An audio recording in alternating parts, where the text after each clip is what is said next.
Yo, what's going on, y'all? Welcome back to another episode of hashtag CB99 Talks. I'm Combo Breaker 99, and I've been on the grind again, man. So it's been a minute. Of course, I didn't get a chance to do an episode on schedule, but I'm gonna drop one tonight for y'all. In this episode, man, just want to talk about the women's fights coming up this weekend. Of course, tonight, a few hours, actually an hour from now. I want to check this fight out. This fight card on Bellator 245. Got a couple featherweight women's fights coming up. So I want to talk about those real quick before I put this show out. And UFC fight night tomorrow. We got 4 women's fights coming up. So, I just want to go down the list of fights and just talk a little bit about them and give you my picks real quick. But been a little busy. Got an interview I just did. I'm going to put that episode out on Sunday for y'all. I got another interview with the fighter on the Invicta card coming up. So I got that for y'all coming up. So yeah, man, just real quick, man. Like I said, got some women's MMA flood going on over here tonight. We got Leslie Smith versus Amanda Bell, solid featherweight card. Kat Zingano, Gabby Holloway. Both of these fighters, well, as you know, Gabby, she's been out for a minute. She's been out of the game for a minute, but Kat, she's been out for almost 2 years too. So it's gonna be an interesting fight, but. Jumping back up to Leslie Smith versus Amanda Bell. This one's a tough one to call. Leslie Smith, she is one of my favorite fighters. I've been watching her since the beginning of, since I started watching women's MMA.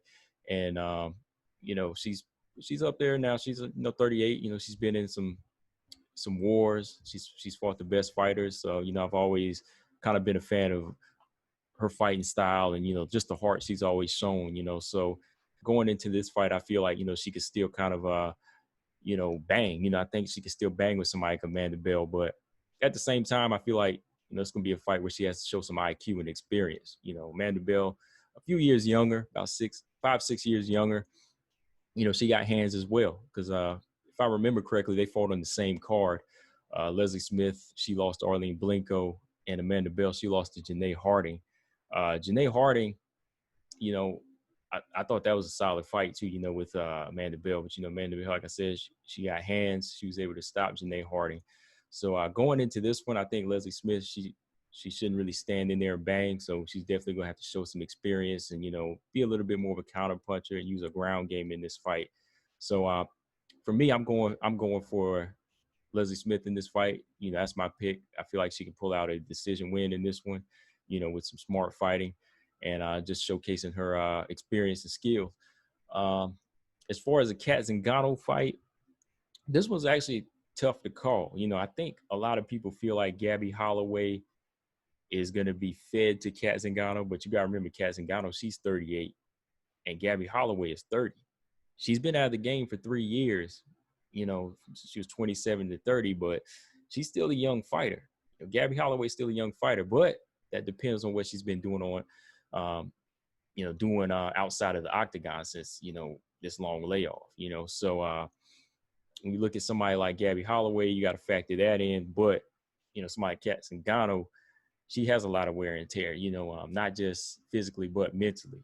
I feel like her last fight out with Megan Anderson, it was some physical damage there because of the eye injury, but there's a lot of psychological damage there, because Kat Zingano, she built herself up for a big fight, hoping to get back into the thick of things in the UFC, and boom, freak accident happens, a toe to the eye, and, she winds up, out of the fight, and it's a TKO loss. And from there, she's out of the UFC and, kind of rebuilding herself with Bellator. But, even though she's on a new platform, there's still really no guarantee if, that means it's going to be a new Kat, So at 38, we're going to see how she can handle a 30-year-old fighter just coming back in the game. Because, Gabby Holloway at the weigh-in, she didn't look out of shape. She looked in pretty good shape. She still looked pretty solid. So I think that Gabby's going to come and bring it. Gabby's never been stopped before. She's 6-5, but, she's been in some wars. She can bang as well. Kat's really going to have to use her wrestling in this fight. I don't think she should really stand with somebody like Gabby Holloway. Kat doesn't really need to use her legs in this fight. At 38, a couple knee injuries, who knows what other kind of injuries, So I think that she definitely want to take this fight to the ground. So really, man, if I had to make a pick, I would say Cat just off of the experience, but anything could happen in this fight because you're looking at a 30-year-old Holloway, like I said, that might want to come back and cause an upset. It's still her fight to win. But I'd say Cat by a close decision in this one. And don't be surprised if Gabby pulls off the upset though. So yeah, those are my picks for the fights tonight, which are going to be happening in 45 minutes, or they'll definitely be on by the time I put this episode up. But yeah, moving to Saturday, UFC Fight Night card. We got 4 solid women's fights. I'm looking forward to all 4 of these matchups. And as you know, we have a strawweight headliner, Michelle Waterson versus Angela Hill. So that's big in some ways, but at the same time, a lot of people, they're not feeling that card because they're not really feeling the main event. Michelle Waterson, people, feel like she's out the door. Angela Hill, not too many. She's growing a fan base, but at the same time, still not a lot of people are riding with it like that. So they're still like, oh, this ain't a big main event. But to me, it is. I think it's big for women's MMA and the strawweight division. So it's good to put a main event to the women sometimes, because even some of the men we had on as main events, they didn't put on the best cards all the time. So I think it's cool that they're getting the headline this card. But I want to start with the prelims, the flyweights. We got Sabina Mazza versus Justine Quiche.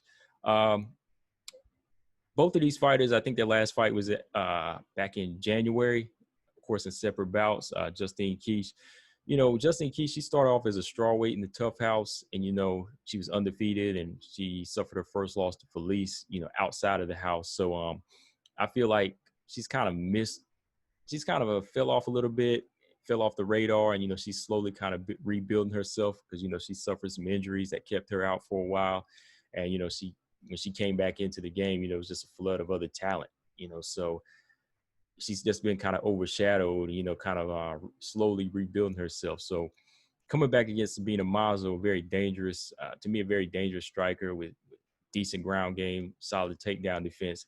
It's going to be a tough fight for her. I feel like Sabina Mazza she uses her reach well, has some deadly kicks, some very solid, precise striking. So I think this is going to be a good fight. But if I had to pick in this flyweight fight, I'm going to go with Sabina Mazza by unanimous decision. I think that if Justine Quiche even tries to take her down, I think she'll be able to reverse it or use her takedown defense, and even at times use her body kicks to slow Justine Quiche down. So I'm going to go with Sabina Mazza in this fight by unanimous decision. Moving on, second fight, Sajora Eubanks versus Julia Avila in the bantamweight division.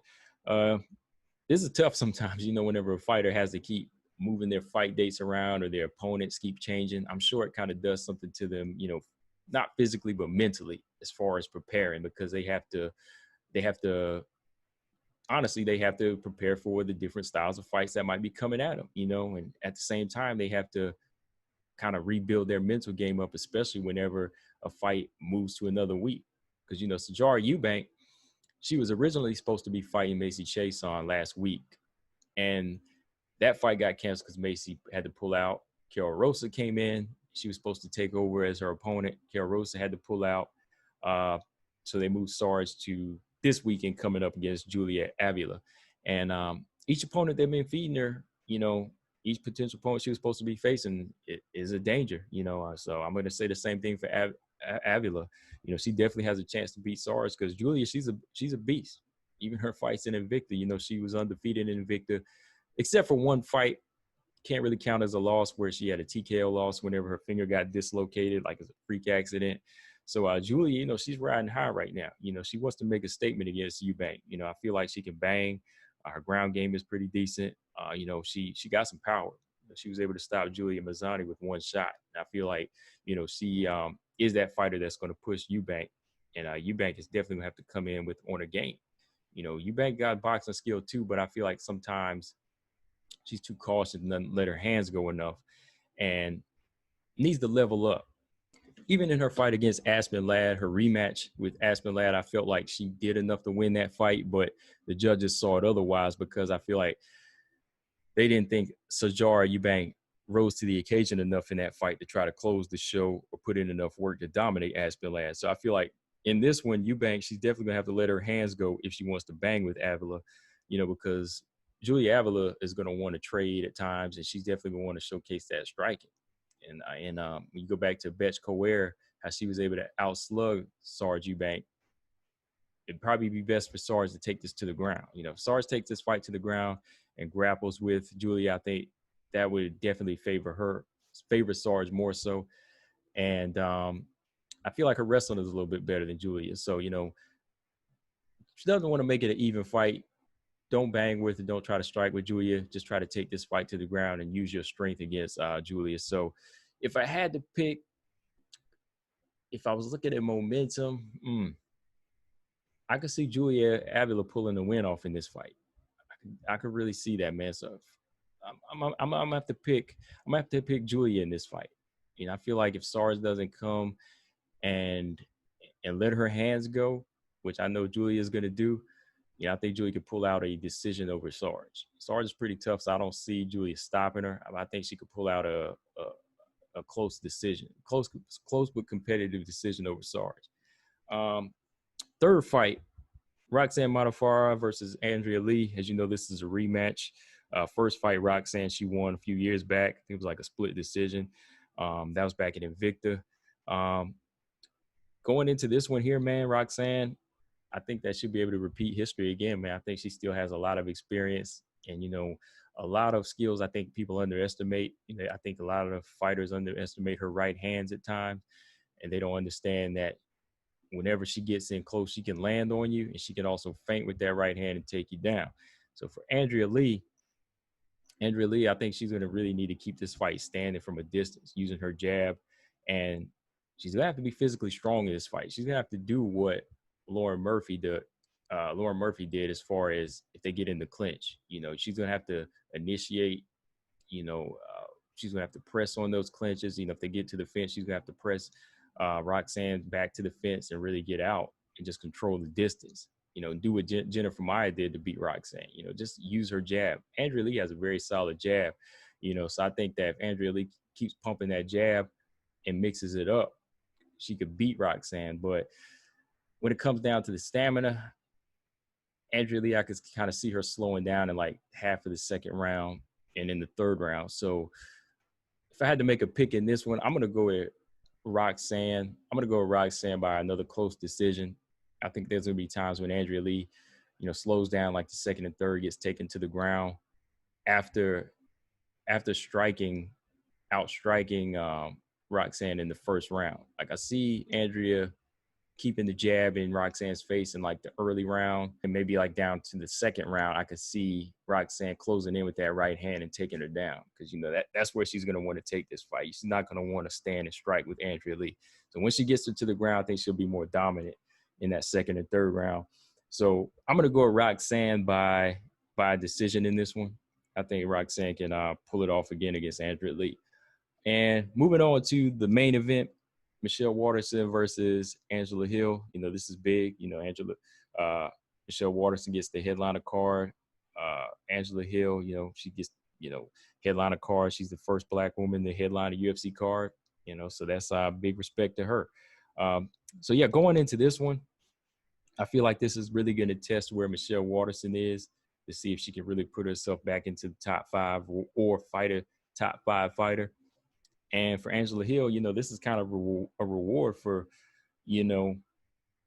all of the fights she's been, being, growing in. She's been really impressive. She's been answering those short notice fights. She's been putting on shows, stopping Hannah Cyphers. She's wanting to stay active. Like I said, she's always answering that call and fighting on short notice. So she's letting you know that, I'm trying to fight towards something. I'm trying to be a better fighter. And in my opinion, she won every fight this year so far, including the Claudia Gadelha fight. I know she lost that one on the cards, according to the judges, but I feel like Angela Hill showed a lot of improvement in that Claudia Gadelha fight, and she won it. So when you look at this fight here, Michelle Waterson, Angela Hill, I feel like right away, Michelle Waterson, she's not going to want to stand with Angela. Angela's a very awkward Muay Thai fighter. She has a very solid jab, and this overhand right that's very unpredictable timing. You know, she can just like kind of duck her head down and throw it over the top and crack you with it. She can fight in the pocket a little bit. You know, she's been improving on her ground game, her takedown defense. So Angela Hill's been bringing a lot of new tools to the table. Where Michelle Waterson, she's been in some tough fights. I feel like there's been some wear and tear. You know, even the Joanna fight, I feel like she has some very solid head kicks, some body kicks, but it's really going to come down to timing if she want to stand with Angela Hill. She's going to have to figure out Angela Hill's awkward timing, you know, which I feel like might cost her rounds. So she's going to want to take this fight to the ground. You know, set it up with her jab, you know, throw some of those body kicks and take Angela Hill down. If Angela Hill throws any of those knees, you know, just go straight in for the clinch and take Angela Hill down. Because I feel like once it gets to the ground and she initiates that ground position, I think Michelle Waterson will fare better than Angela Hill on the ground. But like I said, if it stays standing, I think Angela Hill, it's definitely going to benefit her more so, because I think her striking is all around awkward, but at the same time, she has a better punch variety as well. So if I had to pick in this one, it's really tough to say, because even sometime Angela Hill, you know, she has to show up. You know, she really has to level up. You know, because it can kind of be unpredictable sometime whenever she steps up to these higher caliber fights. Same with Michelle Waterson. You know, I think Michelle Waterson, she has moments in fights, but you know, committing to a whole 3-round fight is kind of tough for some of these ladies sometimes. So if I had to pick, I'm gonna go with Angela Hill by a close decision in this one. I'm gonna have to go with a close decision. I don't see her stopping Michelle Waterson, but if Michelle Waterson gets it to the ground, I say Michelle Waterson, she could win this fight by submission. So it's really a 50-50 fight, but I'm gonna say Angela Hill could probably pull off a competitive decision in this one, you know, simply outstriking Michelle Waterson. But yeah, man, very solid weekend of fights. Like I said, just want to go back and let y'all know that I am keeping up with the fights, and that I am going to be tuning in, of course, you know, getting back on course. But yeah, just want to drop this episode. Like I said, I just did an interview tonight with an Invicta fighter. I'm going to put that out on Sunday. But yeah, guys, let me know in the comment section who you think is going to win these fights tonight on Bellator 245, as well as these 4 fights tomorrow on UFC Fight Night. And I will be back with my post-fight analysis videos for all of these. So, you know, I'll be kind of busy. But yeah, man, like always, just subscribe here to the YouTube channel. You know, thanks to the new subscribers, and subscribe to the Jab Effect YouTube channel. And I'll put all that information up here, guys. But yeah, man, about to go watch these fights. Like always, Combo Breaker 99. I'm out. Subscribe. Peace.